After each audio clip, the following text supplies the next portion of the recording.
a nossa apresentação.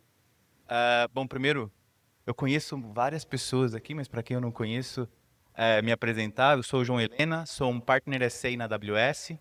Estou aqui com o meu amigo Gabriel, que também é um Partner SA, mas é um especialista de GenAI. Eu trouxe o Gabriel para falar a, a parte mais técnica aqui. A nossa ideia é apresentar um pouquinho para vocês sobre como os agentes de AI na AWS podem ajudar na vida de um SRE. Então, a gente vai passar um pouco do contexto, né? O que é um agente de AI, como que funciona, para depois a gente usar isso e aplicar isso no dia a dia. Começando esse contexto, vamos pensar um pouquinho entre a diferença entre GenAI e um agente QAI. Acho que todo mundo aqui já deve ter usado o GenAI para criar conteúdo, para fazer tradução de documento, gerar insights, enfim, né? Desde o surgimento aí do ChatGPT, tem uma série de coisas que a gente faz com GenAI. Qual que é a grande diferença entre GenAI e um agente QAI?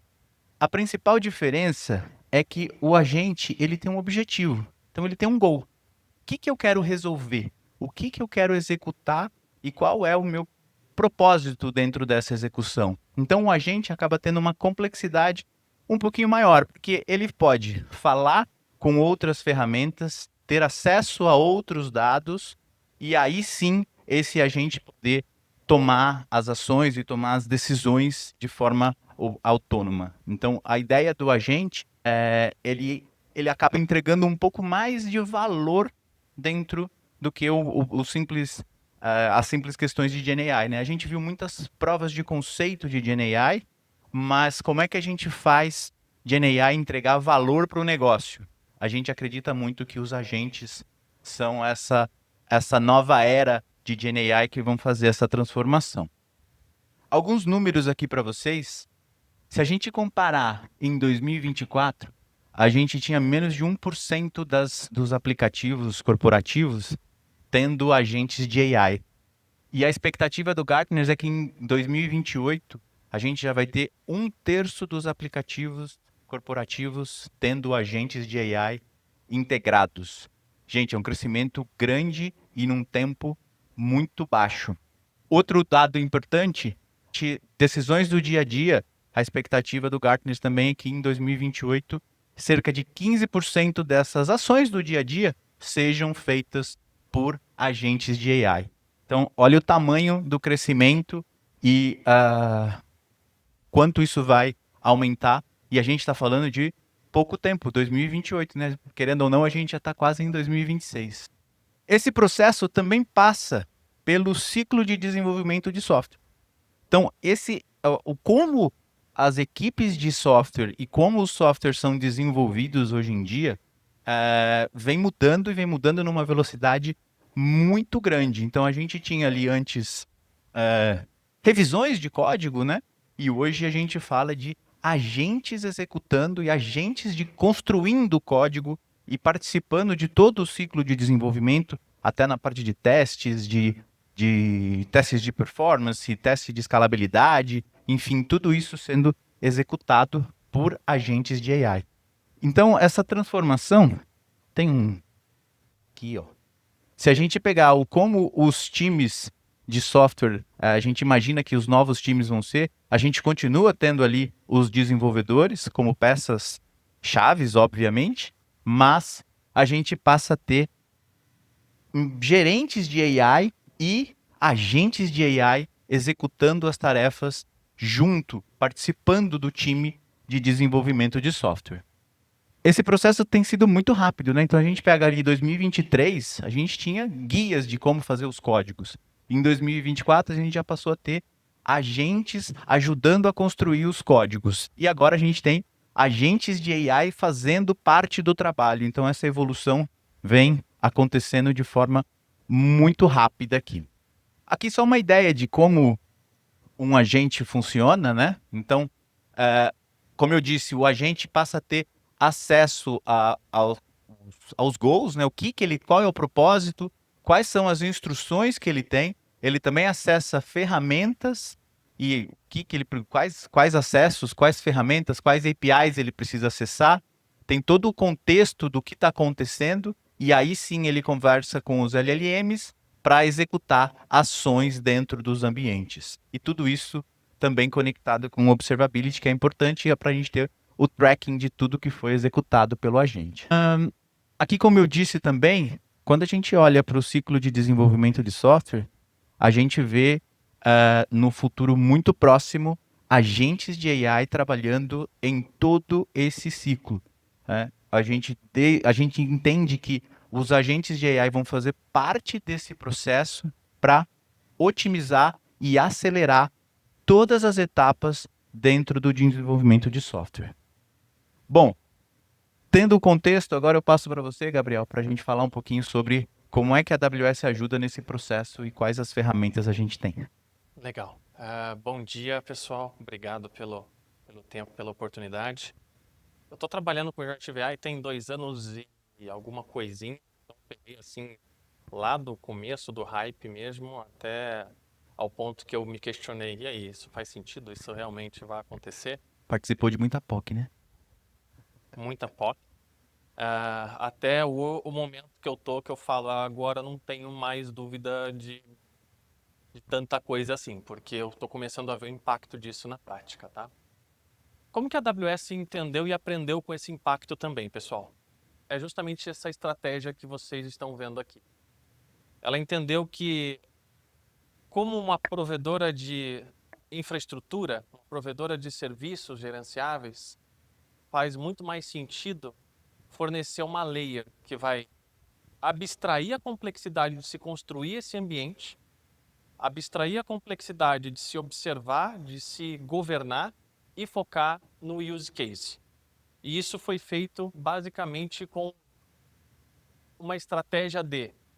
Quando a gente olha para o mercado e a gente começa a falar de AI, tem um framework surgindo a cada 10 segundos. Se você chegar lá no Git, provavelmente, você colocar nos últimos pacotes lá, tem uma proposta de um framework novo. Qual é o melhor framework? Provavelmente ninguém vai ter essa resposta. O ponto é que as pessoas vão desenvolver culturas baseadas nesses frameworks. Logo, se você quer prover infraestrutura para isso, você precisa ser agnóstico a esse framework. Você precisa estar apto a trabalhar com os times que efetivamente vão querer entregar Crew AI, com Strengths, com LangChain, enfim. Quando a gente pensa que a gente tem um framework, e eu conversei muito com os clientes sobre isso, a gente leva isso para a prática, o que acontece? Eu entrei em muitos casos onde tinham serviços, nossos serviços serverless, AWS Lambda, em que um desenvolvedor implementava um agente que tinha uma imagem de 1 GB associado e cada request consumia porção de memória absurda, consumia muitos recursos e entregava pouco resultado porque o dev estava mais preocupado em entender como funcionava e tentar colocar isso para rodar do que efetivamente medir o resultado e o valor de negócio. É muito difícil até o time, principalmente as consultorias, tentar articular o ROI daquele use case. Quase todos os casos que eu entrei nessas POCs, a gente perguntava qual era o ROI, muitas vezes nem o cliente sabia articular. E é interessante porque eu acho que o grande ponto aqui desse dado é que muitos desses projetos vão falhar e o principal motivo disso é a falta de governança e a falta de escalabilidade. Um outro caso que eu posso mencionar, participei de um projeto que era uma construção de um parque de agentes dentro de uma seguradora. E essa seguradora estava há 1 ano em cima desse projeto porque não passava no board. Ele não conseguia passar isso com os times de arquitetura, não conseguia passar isso com os times de segurança, enfim, porque não tinha uma estratégia única. Então, qual foi o ponto que a AWS pensou? É realmente como tentar diminuir esse fardo operacional, permitindo então que você focasse no use case novamente e principalmente transformando a parte de infraestrutura. Né? Acho que o que eu mais gosto de falar sobre esse serviço é a mudança na parte do Firecracker, para quem conhece mais essa parte de container e como que faz o gerenciamento de micro VM, teve uma mudança importantíssima para a gente entregar esse conceito. Então, dentro desse portfólio de Agentic AI, né, de solução de AI da AWS, a gente tem um elemento, o laser é esse. A gente tem um elemento, pessoal, que é esse elemento chamado Agent Core, essa camada aqui.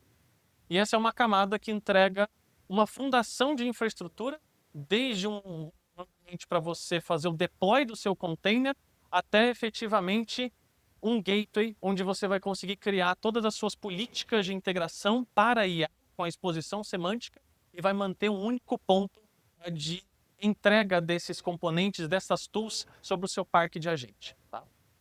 E esse é o Agent Core, que é a solução que engloba vários outros módulos que é realmente a construção de uma infraestrutura. Então, como funciona, pessoal? Quando a gente olha aqui, até compartilhando, hoje em dia na AWS, nós já estamos trabalhando assim. Eu tenho agora um terminal, a gente está fazendo o quê? Pegando as nossas APIs, pegando os nossos endpoints, transformando esse endpoint aqui com uma capa semântica, e ao invés de acessar um Salesforce para buscar uma oportunidade, eu estou fazendo uma pergunta, tipo, ó, eu estou trabalhando nessa oportunidade desse cliente, tenta associar para mim aqui uma estratégia. E aí ele vai lá, ele acessa o Salesforce, ele recupera os dados daquela oportunidade, ele vai na documentação da AWS, coloca os serviços que têm sentido e muitas vezes eu peço já para ele fazer uma POC em cima disso. Eu estou fazendo isso no meu dia a dia. Para mim essa foi uma das coisas mais transformadoras. E aí para mim veio o principal impacto aqui. Agentic AI, além do hype e do termo agente, o mais importante, pessoal, é a integração. E é a técnica que você expõe essa integração para esse par. Então, a ideia é que as pessoas vão construir agentes que resolvem seus problemas, dado um conjunto de integrações, e isso vai ser exposto dentro de uma organização e também cross-organization, tá bom? E, de novo, tudo parando por causa das dores que a gente comentou aqui. Escalabilidade, governança, enfim.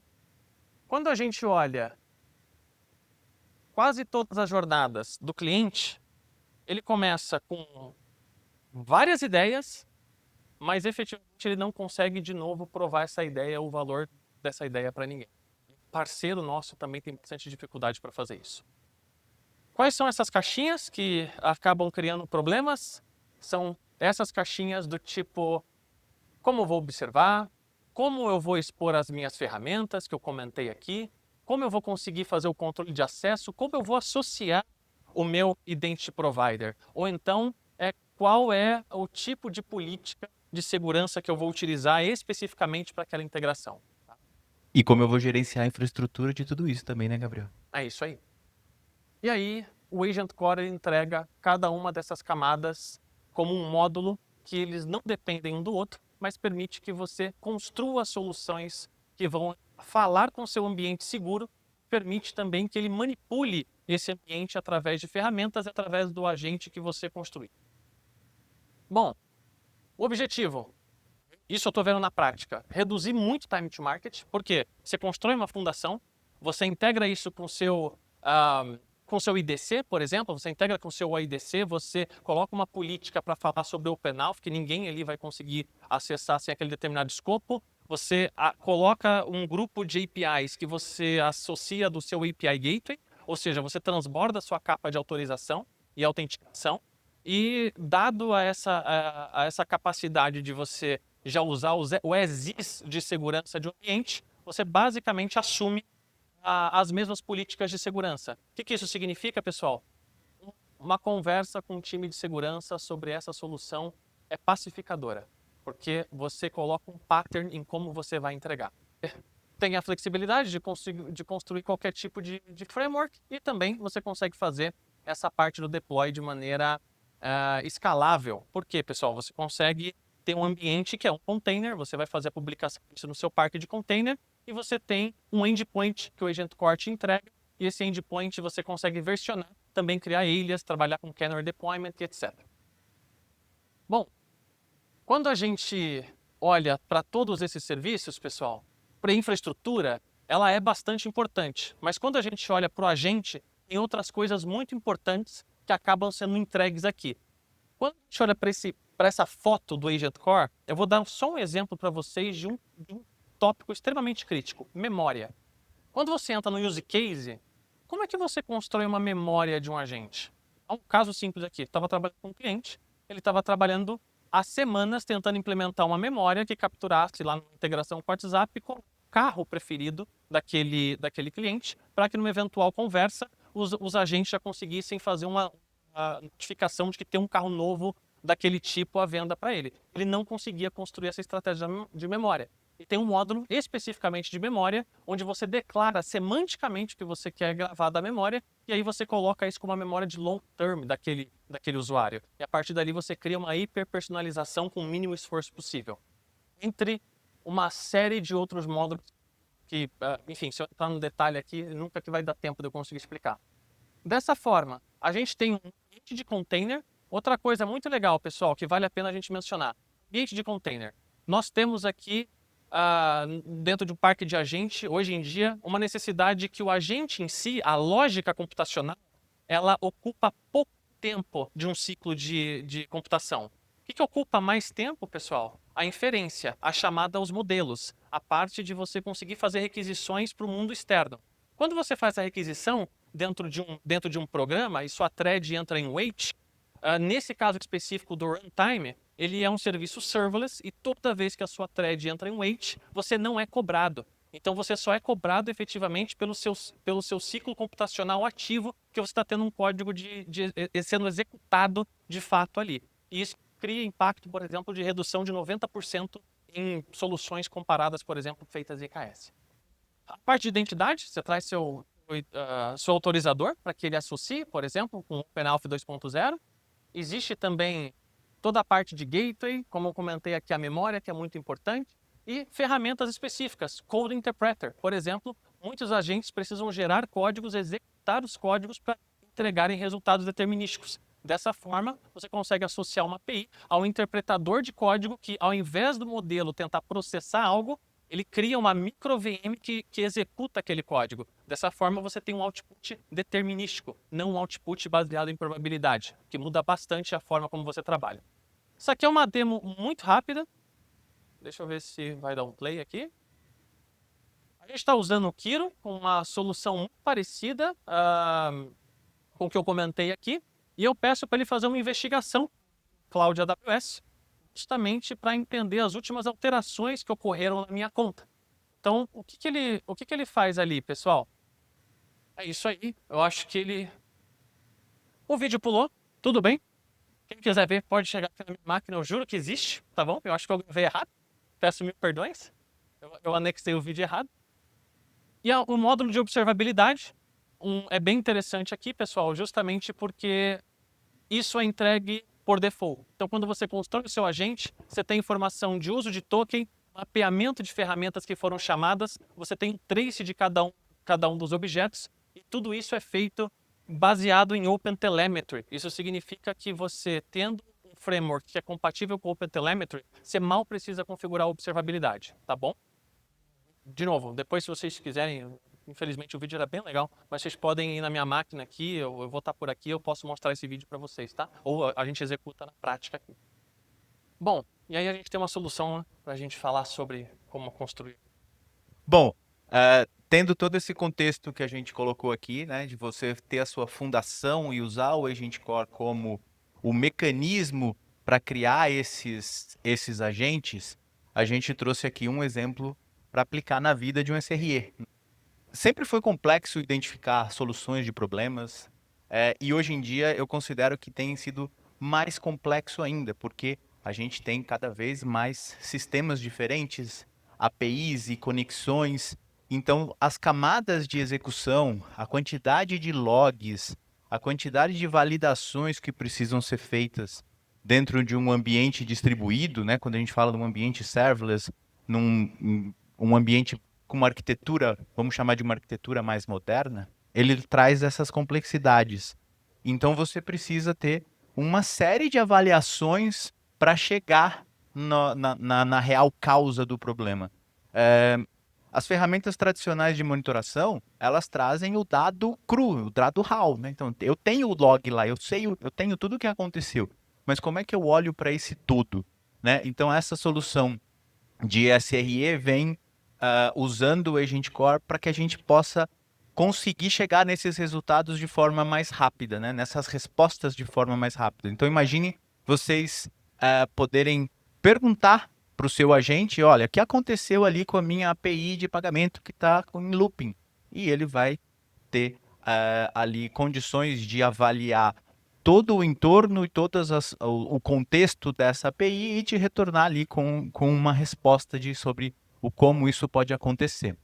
Então, dentro dessa solução, a gente tem exatamente todos aqueles componentes que o Gabriel falou, né? Então, ó, eu tenho aqui o meu cliente conversando com o meu suporte aqui, com o meu agente de suporte, que está rodando no Agent Core Runtime, né? Que é onde a gente tem os containers aqui, né?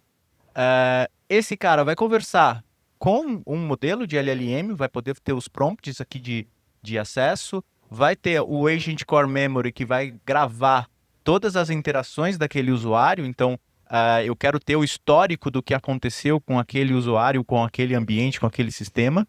Vou ter a parte de identity, né? Então, você ter autenticação conectando aqui para executar esse processo, toda a parte de observability integrada, e eu tenho os meus gateways falando com outras APIs, falando com outros agentes aqui que têm contextos dentro daquele ambiente. Então eu consigo verificar ali os meus logs do meu cluster de EKS, enfim. E aí eu consigo gerar dentro desse processo N integrações e agentes que executam esse processo. Aqui, pessoal, é um exemplo, tem 4, né? Mas depois que você tem a fundação estruturada, você construir esses novos agentes, essas novas demandas que vão surgir, né? Você continua usando a mesma infraestrutura, o mesmo processo do Agent Core e vai adicionando conectividade, APIs e agentes que executam tarefas específicas. Aqui é o contexto de como isso é criado, né? Então a gente tem os protocolos open source, né? MCP ou Agent to Agent, todos os frameworks, e aí todos os componentes aqui do Bedrock e do Agent Core executando. Aí, deixa eu só até colocar um ponto, pessoal.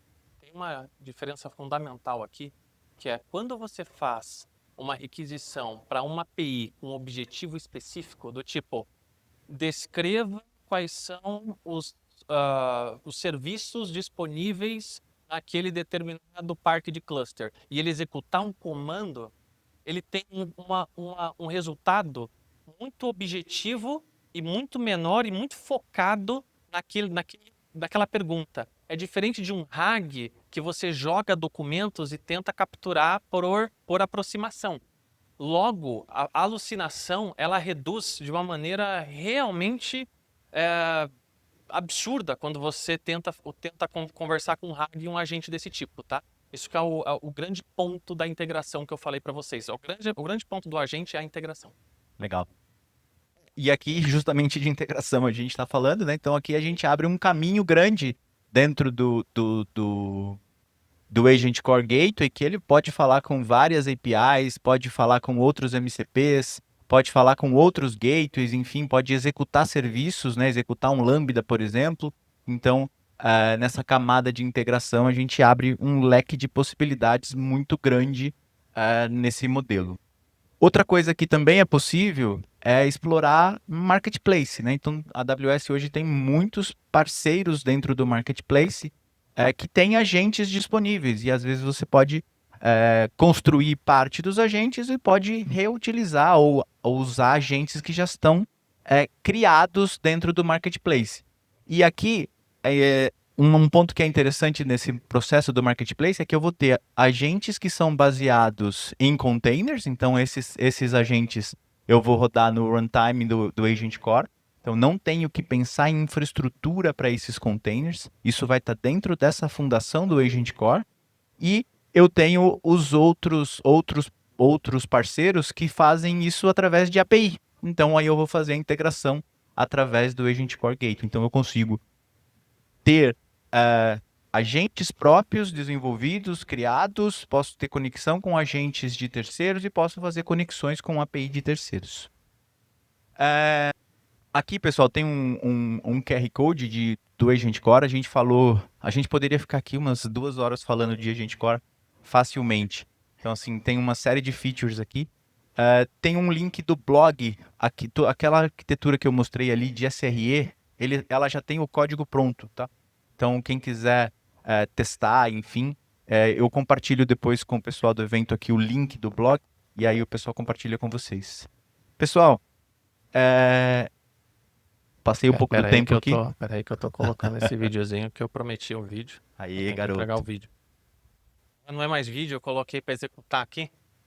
Olha só, eu pedi para ele rapidamente fazer uma busca nas últimas alterações na minha conta AWS. Então perceba que ele começa a executar comandos com a AWS CLI. É muito interessante porque ele erra o comando, ele recupera esse erro, ele entende qual é o erro e aí ele tenta reexecutar com a sintaxe correta. A partir desse momento, ele capturou todos os eventos que tiveram alteração na conta AWS com o writes.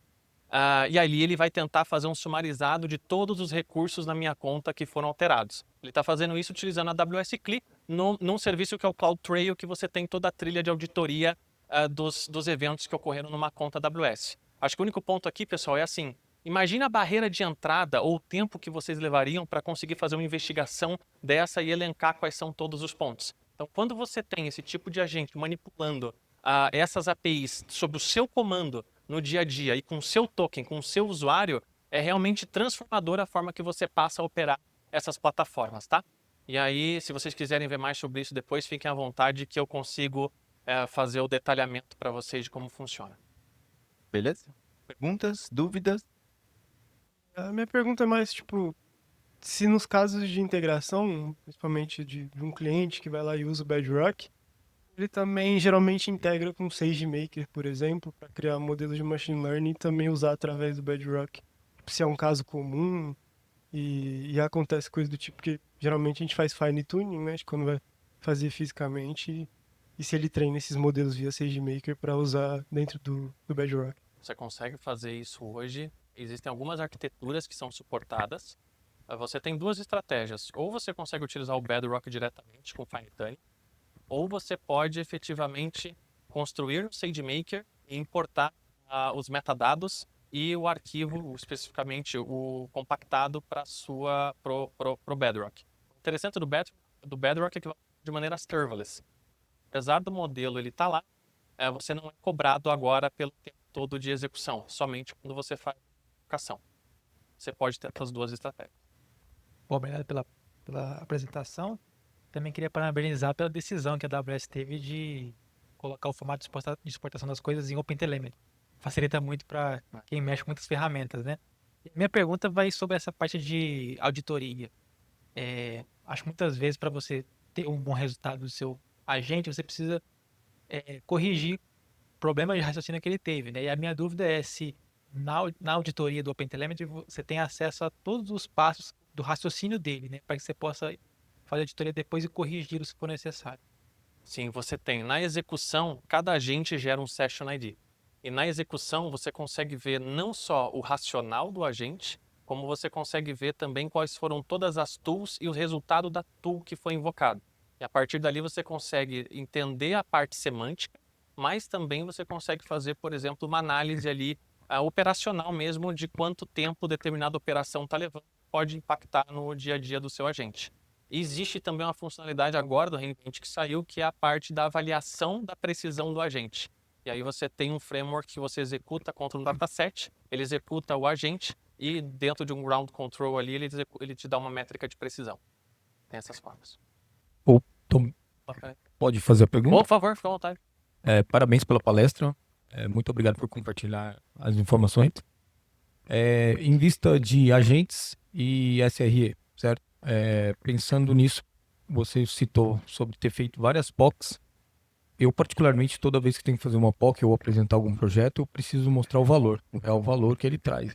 Então, eu vejo que essa era da Agentic AI tem muito essa questão, né? Como você consegue decidir, né? Vocês teriam o mindset, né? O modo de pensar para ver que um dashboard pode resolver ali, ou montar que seja uma pequena arquitetura ou uma grande arquitetura para um agente responder, entendeu? Então, por quê? Por que eu falaria para o meu CTO, para o meu líder, pagar tokens ou montar uma arquitetura de um agente core, por exemplo, né? Montar o projeto, em vez de mostrar um dashboard, sabe? Essa é a minha dúvida aí. Trazer o valor. Com certeza. Cara, e é um ótimo ponto a gente falar sobre isso. É uma resposta muito mais longa, dado o tempo que a gente tem aqui. Acho que isso vale uma sessão. Mas quando a gente fala do ROI, a gente está falando primeiro do recurso humano. Primeiro, você consegue reduzir uma barreira de entrada e delegar para recursos menos especializados uma análise que talvez ele não conseguiria fazer sozinho. Ou então, um recurso especializado, criar prompts, criar estruturas que vão entregar para esses recursos menos especializados para que eles executem e ajudem numa análise que antes somente seria escalado no nível 2, 3 ou 4. Um dashboard, ele sempre vai ser útil. Ele vai sumarizar e ele vai construir a visão sobre algo. Mas um dashboard ele não é dinâmico. É muito difícil você conseguir pegar as nuances de um determinado comportamento. Então, quando você tem esse dashboard, por exemplo, que captura um determinado padrão de comportamento de um parque de cluster, e aí você usa o seu agente para que ele, baseado no padrão do dashboard, acesse esse ambiente e consiga fazer uma análise dos reais processos que estão impactando, fazendo uma análise não só dentro daquele parque, mas do ecossistema todo da sua aplicação, é algo que você levaria talvez quanto tempo para fazer. Então ele diminui todo esse overhead operacional e isso faz com que você entregue mais valor em menos tempo. Cara, assim, ó, de verdade, eu não acreditava nisso até realmente começar a executar e ver no dia a dia. Acho que uma resposta simples para isso também é que se você pode ter um cenário em que o Dash está resolvendo o problema do cliente. E aí você não tem um problema. Se você não tem um problema, você não tem justificativa de negócio.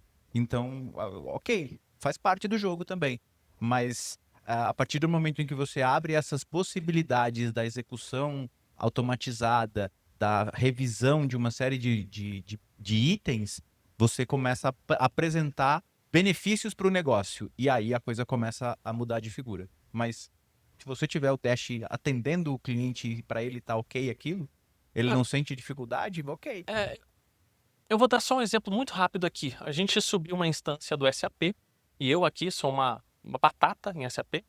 O especialista SAP falou assim, ó, tem 2 endpoints, ADT e tem ABAP. Se conecta aí. Eu fui lá, construí o Agent Core, me conectei no SAP. Eu falei o seguinte, como é que eu faço o recorte de um objeto no SAP ou quanto de cache está utilizando o HANA aqui para conseguir indexar os objetos? Ele foi lá e começou a falar com transações, fez as requisições e me entregou o resultado com a source da API. E eu sou uma pessoa que nunca vi um SAP na minha vida. Qual é o... Eu tenho essa demo, tenho uma instância de pé aqui, vocês podem depois me chamar que eu mostro aqui. Cara, eu fiquei assustado. Eu falei assim, não, realmente, agora eu sou especialista SAP. A minha pergunta é referente. Você falou que ele usou o CloudWatch para monitorar o ambiente. O que mudou nas minhas contas? Quando a gente trabalha com algumas contas na AWS, a gente tem mais de uma conta de organização. E você falou que ele consegue ver as mudanças buscando isso pela CLI. É possível usar ele para fazer essas análises, ver o que modificou e também usar algumas funções lambdas ou até personalizadas para reverter aquela mudança ou fazer ou propor melhorias? É um cenário bem legal. Uma das coisas que a gente usa é justamente, que eu uso especificamente, uma coisa bem interessante é o seguinte. Às vezes eu construo uma POC, estou fazendo um teste, e eu não sou muito bom em determinado módulo que eu estou utilizando.